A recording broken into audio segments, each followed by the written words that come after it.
Buenas noches y bienvenidos a Sala de Prensa de Noticias Caracol Ahora. Brutalidad, sevicia, exceso de fuerza son algunos de los calificativos que se le pueden dar a lo que ocurrió en la madrugada de hoy en Bogotá, en la localidad de Engativá, con Javier Ordóñez, un abogado que murió en la capital horas después de ser víctima de un procedimiento de la policía lleno de irregularidades. Para analizar lo que ocurre, hemos invitado hoy a Héctor Riveros. Él es analista de Blue Radio. Don Héctor, bienvenido a Sala de Prensa. ¿Cómo está? Daniela, muy buenas noches. Muy bien, gracias. ¿Qué opina de las imágenes y esos testimonios que hemos escuchado a lo largo del día sobre este grave caso?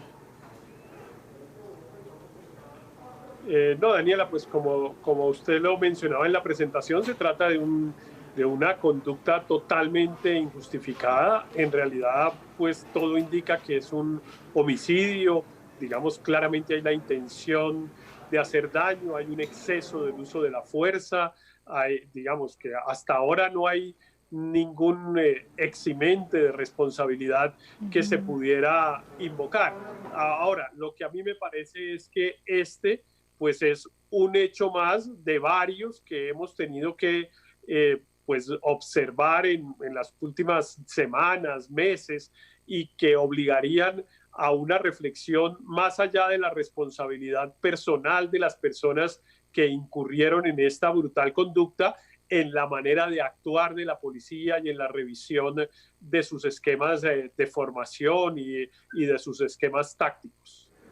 Mire que es clave y a la vez muy grave lo que usted acaba de decir, don Héctor. No es la primera vez que presenciamos o que conocemos de un caso de agresión tan grave. A diferencia de lo que ocurrió hoy, ¿cómo podríamos compararlos con lo que ha venido pasando en esos anteriores casos, don Héctor, que usted cita?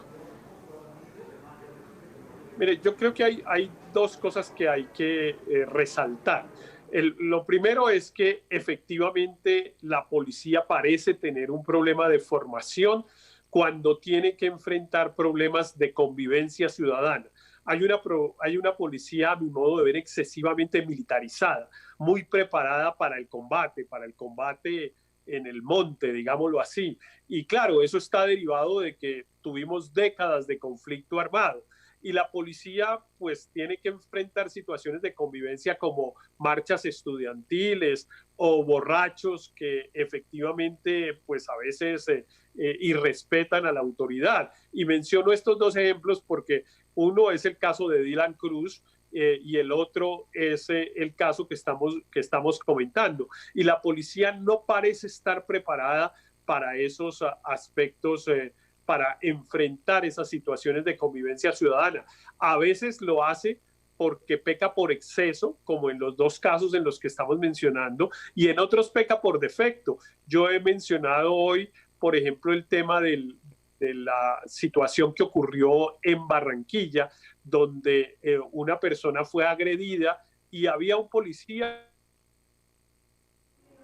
que estaba viendo la situación y que también fue agredido. Ese claramente también fue una actuación equivocada de la policía porque envió a un solo policía a un operativo que efectivamente requería una presencia policial mayor. Entonces hay un problema, insisto, de planeación táctica de la actuación de la policía cuando tiene que enfrentar problemas de convivencia ciudadana. A propósito de eso que nos está mencionando, esa sensación que queda de una falta de preparación al interior de la policía para diversas situaciones. Hoy la alcaldesa de Bogotá, Claudia López, se pronunció respecto a lo sucedido y planteó la necesidad de reestructurar la policía. ¿Qué piensa usted de esa propuesta? Sí, a mí me parece que la alcaldesa tiene toda la razón en el sentido que yo estoy señalando. Se había pensado desde hace mucho rato que dado que la policía pues había tenido que enfrentar organizaciones criminales pues muy crueles como las organizaciones los carteles del narcotráfico o como las guerrillas, pues que se necesitaba crear un cuerpo especial al interior de la policía que recibiera formación especializada en temas de convivencia ciudadana.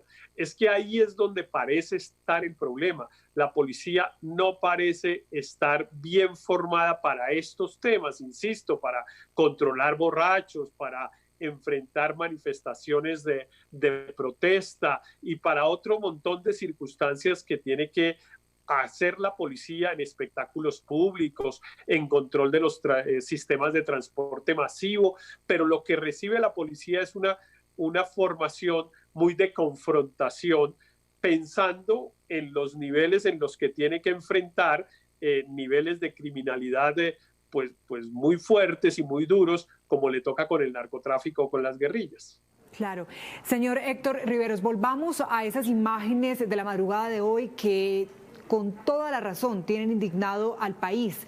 Tras analizar las pruebas que se conocen hasta ahora y que han causado esa indignación nacional, entendiendo que esto debe pasar por un proceso judicial, ¿para usted esto se trató de un homicidio agravado? Sí, yo creo que sin duda hay un homicidio.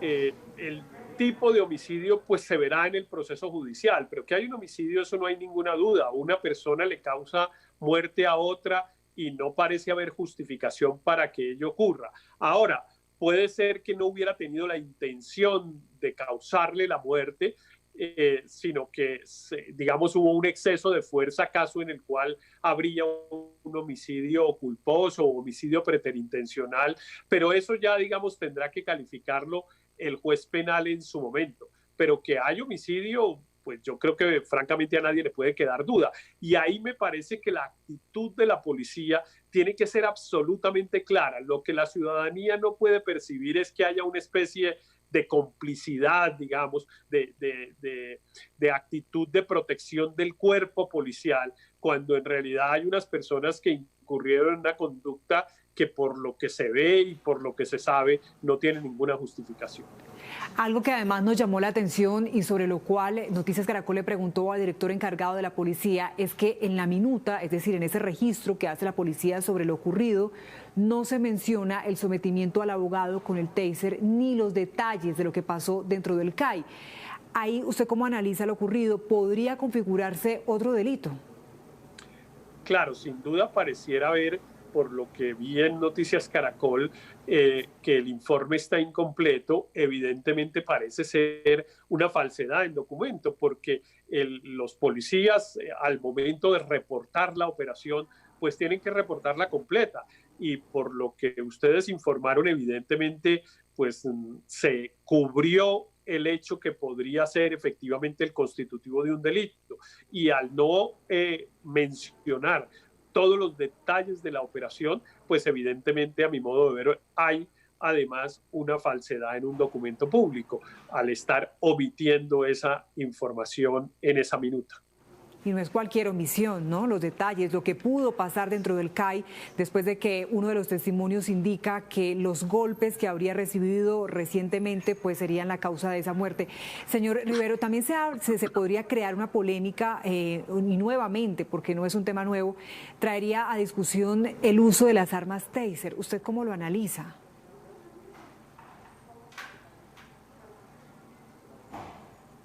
Sí, pues estas armas que se llaman no letales son usadas por toda la policía en el mundo. Lo que pasa es que requieren un grado de formación policial muy especializado. En el informe que hizo Noticias Caracol hoy a mediodía, en el que entrevistaron al director encargado de la policía, él mencionaba que hay una especie de taller de formación para preparar a los policías para usar estas armas.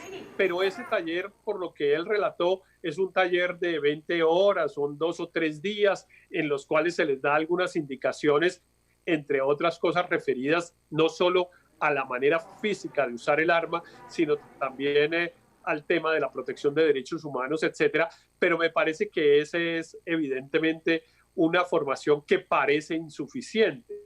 Todos estos temas, precisamente, los de una formación especializada para temas de convivencia, los del tipo de formación, los de el diseño de las operaciones en materia de convivencia, me parece que son todos los temas que precisamente hay que mirar en la reforma de la policía que se está proponiendo. Pero este no es un tema nuevo y resulta que se nos ha vuelto un mito la reforma a la policía. Yo recuerdo que en el gobierno del presidente Santos, hace tal vez 3 o 4 años, se creó una comisión cuyos resultados prácticamente no se conocieron y no hubo ninguna consecuencia práctica. Espero que esta vez no terminemos en otra comisión y lo que hagamos es aplazar las decisiones que cada vez son más urgentes.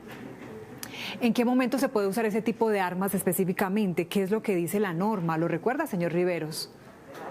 Pues básicamente se trata de armas para someter personas que se encuentran en grave estado de excitación, es lo que dice el protocolo de la policía. Que ayer pudo haberse presentado eso, pareciera que la persona que fue víctima del ataque policial pues había consumido alcohol y que evidentemente pues pareciera que incluso pudo haber incurrido en alguna conducta de irrespeto a la autoridad, etcétera.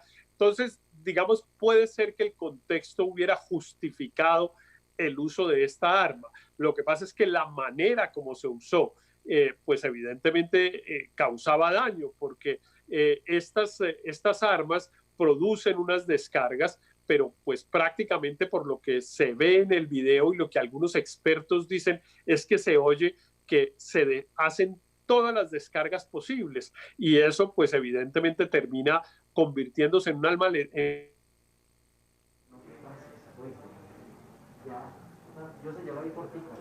Y este, señor Riveros, sin duda, pues fue un uso desproporcional.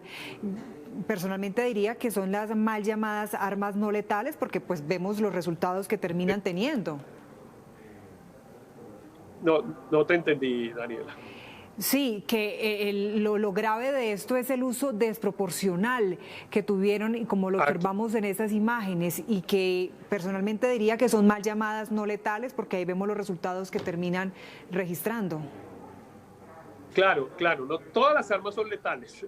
Hay unas que llamamos no letales porque usadas de una determinada manera no generan la muerte, pero claro que si se usan en la forma como se usaron ayer, pues bueno, ahí ya tenemos el resultado. Y todas las muertes son repudiables, las de civiles, las de uniformados, las de líderes sociales, pero lo que preocupa es que los encargados de garantizarnos esa seguridad a todos pues sean señalados de algunos de estos crímenes. ¿Cómo puede una institución como la policía recuperar esa confianza de la comunidad cuando pasan cosas como las que hoy estamos contando, señor Héctor Riveros? Mira, yo creo que tenemos que tomar una decisión de fondo. Que no es simplemente unas decisiones de maquillaje, no es simplemente un problema de mejorar algo la formación, no. Yo insisto, yo creo que la policía de Colombia está en mora de crear un cuerpo especializado para asuntos de convivencia, porque cada vez que vemos excesos, asesinatos como este que estamos lamentando, en realidad son problemas de convivencia, no son problemas de exceso del uso de la fuerza cuando están enfrentando a un grupo armado. Recuerde usted el muchacho que fue atacado por la policía hace ya algunos años después de de pintar un grafiti en una pared en Bogotá, que tuvo, digamos, como un proceso parecido al que hoy estamos mencionando, que es un exceso del uso de la fuerza, después una intención de ocultar los hechos y de no incluirlos en la información, después una especie de protección de cuerpo que hace que la gente termine considerando que la policía como institución está comprometida y que no se trata de responsabilidades personales. Eso mismo pasó en el caso del muchacho Dylan Cruz en la manifestación de protesta en el centro de Bogotá y ahora se repite. Esto es una pauta y siempre está relacionado con hechos de lo que llamamos de convivencia ciudadana o de seguridad ciudadana, de seguridad urbana y no de aquello para la cual preparan especialmente a nuestra policía, que es para enfrentar grupos armados de narcotráfico o guerrilla. Pues mire que con esos casos que usted nos acaba de recordar y que se han convertido en los rostros de esa sensación de preguntarnos qué es lo que está pasando con la policía, esas actuaciones que uno no se esperaría que fueran pues desde el origen de quien está a cargo de cuidarnos, y es que además queda otro sentimiento, la ciudadanía aunque tiene pues indignación, también está pidiendo por otra parte justicia a gritos y a veces no ocurre nada. Para la muestra un botón el recuento que usted nos acaba de hacer. ¿Está en deuda la justicia también o por ejemplo la fiscalía por no lograr recaudar esas pruebas para que se traduzcan en condenas? Pero lo que pasa es que también es la actitud institucional.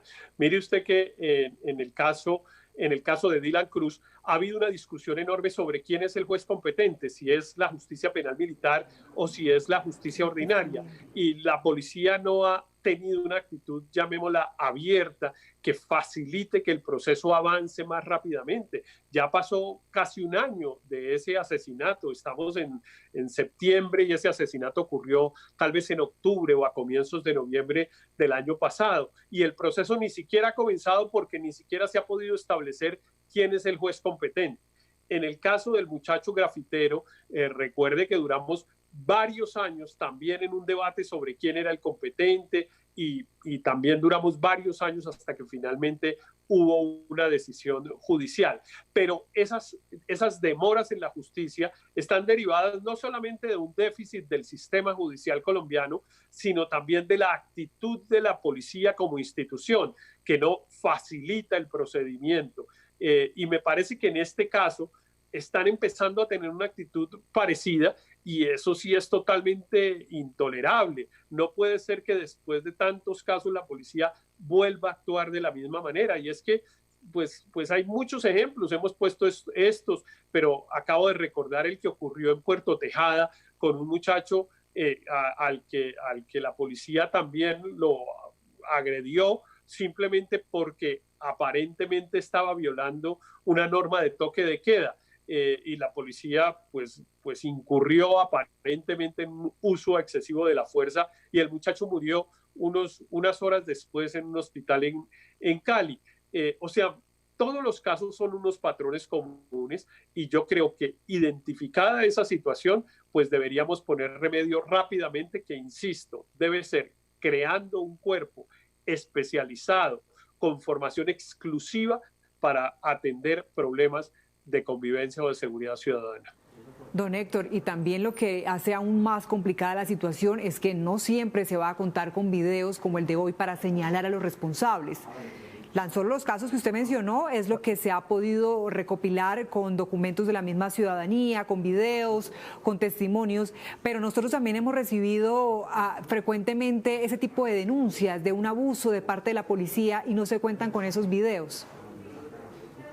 Claro, así es. Por ejemplo, el caso del muchacho de Puerto Tejada tiene esa debilidad, que evidentemente hay unos testimonios de que la policía, digamos, lo recriminó por estar violando una norma de toque de queda. Aparentemente el muchacho contestó de manera un poco irrespetuosa y entonces la policía pues lo agredió, pero ahí no hay esa prueba documental de los videos. Pero mire, yo creo que hay otro asunto que vale la pena mencionar, además de esas dificultades probatorias. Y es que yo creo que también se le están dando instrucciones a la policía que son completamente equivocadas y desproporcionadas, porque estos abusos empiezan a surgir es precisamente porque ponemos a la policía a hacer unas cosas en las cuales necesariamente termina enfrentándose con los ciudadanos. Cuando a la policía le dan unas instrucciones, por ejemplo, respecto de las manifestaciones de protesta y le dicen no pueden pasar de la avenida 19 con carrera cuarta en Bogotá, de ahí no pueden pasar, pues la policía termina enfrentándose a la fuerza con los estudiantes y pues claro que se pueden producir fenómenos de exceso de fuerza como lo que hemos hablado. En este caso, en estos casos, lo que hemos visto además es que, por ejemplo, hemos puesto a la policía a tratar de controlar unas conductas ciudadanas que pues están en el ámbito de lo privado y que sobre pretexto de tomar medidas para mitigar y para evitar la transmisión del contagio en la pandemia, pues le hemos dado unas funciones a la policía que yo francamente creo que no son legales ni constitucionales y lo que hacen es poner a la policía a enfrentarse a la ciudadanía. Eso de meterse a las casas que porque hay unas personas que están tomando trago o que hay una fiesta o tal cosa, eso no ocurre en ninguna parte, al domicilio privado, y a todo eso nos hemos acostumbrado, incluso los propios ciudadanos lo hemos pedido sobre pretexto de la pandemia, y yo creo que ahí nos hemos equivocado mucho. Pues, don Héctor, lo cierto es que es un caso que ha sacudido al país y que esperamos que todas las pruebas, esos testimonios, las propuestas de una reforma a la policía, ese análisis que usted nos ha ayudado también a llevarle a los televidentes, pues trascienda y no se quede este caso como en uno más de la lista de abusos de parte de la Policía Nacional, que deja más dudas que respuestas y que resultados o que justicia. Muchas gracias, don Héctor Riveros, analista de Blue Radio, por acompañarnos en Sala de Prensa de Noticias Caracol. Gracias, Daniela, a ustedes por la invitación.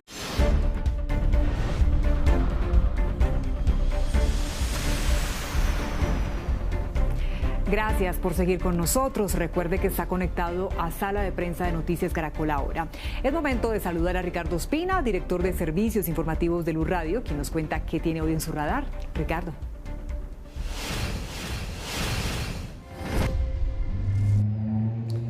Hola, muy buenas noches. Hoy entra en el radar aquí en Sala de Prensa en Noticias Caracol ahora el futuro del ex jefe paramilitar Rodrigo Tovar Pupo, alias Jorge 40, el temible ex jefe del bloque norte de las autodefensas.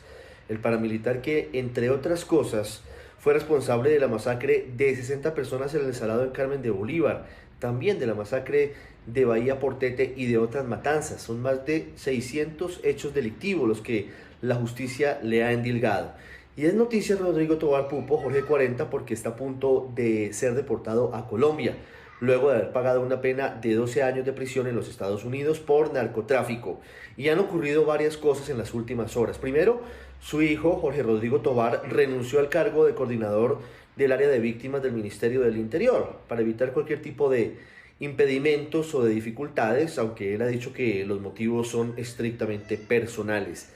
La otra información tiene que ver con una carta que envía Jorge 40 al país diciendo que está dispuesto a contar toda la verdad que hasta ahora no ha aportado sobre el conflicto armado en el país. Eso sí, le está pidiendo al presidente Iván Duque protección para él y para su familia, con el fin de efectivamente dar a conocer los vínculos de sectores políticos, de empresarios, de militares y de policías con los grupos paramilitares. Hay que decir que Jorge 40 es uno de los ex jefes de las autodefensas que menos colaboró con Justicia y Paz. De hecho, por eso fue expulsado de esa jurisdicción y hoy afronta penas de más de 40 años de cárcel porque no aportó verdad. Dijo muy pocas cosas relevantes para la justicia. Por eso lo que se espera ahora en esta coyuntura es que regrese al país, que sea deportado a finales de septiembre y que finalmente cuente lo que sabe para cerrar uno de los capítulos dolorosos del conflicto en Colombia, como es la expansión de las masacres, de los desplazamientos, de los desmembramientos en manos de los paramilitares. Muchas gracias, Ricardo. De esta manera llegamos al final de esta emisión de Sala de Prensa. A ustedes, gracias por conectarse con nosotros. Buenas noches.